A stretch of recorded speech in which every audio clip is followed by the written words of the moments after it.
How's it going? Dr. E here. I recently read a book on pain reprocessing therapy. And one of the big components of that, it's basically used in psychology and in counseling for people in chronic pain, but I think it combines the best of pain science and it's a bit more systematic than just simply educating patients using pain science education. I think it fits in perfectly with what we do as modern physical therapists. So essentially, you're trying to be mindful about the experience of mild to moderate pain and reframing it in a way that it's just positive, just looking at it with curiosity. The reason why I'm in a prone prop position is because I have a little bit of mild left low back pain. If you guys have been following me recently in my podcasts and videos, I talk about different solutions I've tried for it. So being mindful about it, if I can just close my eyes, think about feeling the pain. I'm just being curious about it. I feel it in my left low back. I'm not trying to get it to go away. In fact, sometimes it actually increases. But the whole message is that it's just a sensation. Hurt doesn't equal harm. There's nothing structurally wrong with it. If the position or I had some kind of structure or pathology that made this position bad for me, it would continuously increase, or it would increase, decrease, increase, decrease. The longer you do this, again, if I were just to close my eyes and just kind of focus on it, just look at it with curiosity, it's about a 3 or a 4, I notice that it changes. Sometimes it becomes more diffuse, sometimes it becomes more pinpoint, it may centralize a little bit without any kind of changes.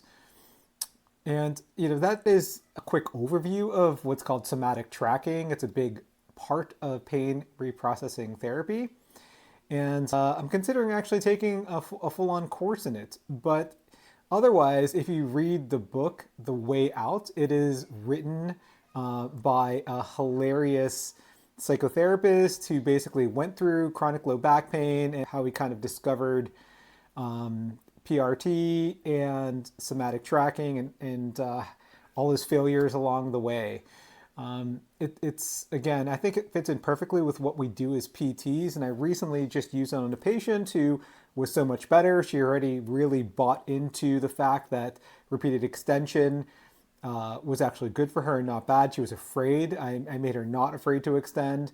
She repeatedly extended. After one visit, for her chronic low back pain, after 2 weeks, she was 80% better, but she was unable to lay prone prop. So in prone prop, I just took her through a quick somatic training session, took about 5 minutes, had her concentrate on the pain.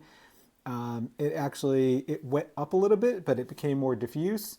But the end result was by the time she was one, she was no longer afraid to lie in prone prop position, and two, extension and standing actually increased afterward. So the whole point is to do somatic tracking sessions repeatedly throughout the day, be curious about your pain, and many times when you're aware of the pain and you look at it as more of a sensation rather than a danger, then the fear around that sensation starts to decrease. If the fear decreases, typically you start to get out of fight or flight and pain and movement threshold increases. I think that this is a really cool thing. I'm going to keep you updated on my journey, and if I can find any good trainings that I think you guys should take, I'll let you know. But otherwise, definitely check out the book, The Way Out, and recommend it to patients who are in chronic pain. And it's probably one of the first things that I'm going to do for those who are slow or non-responders.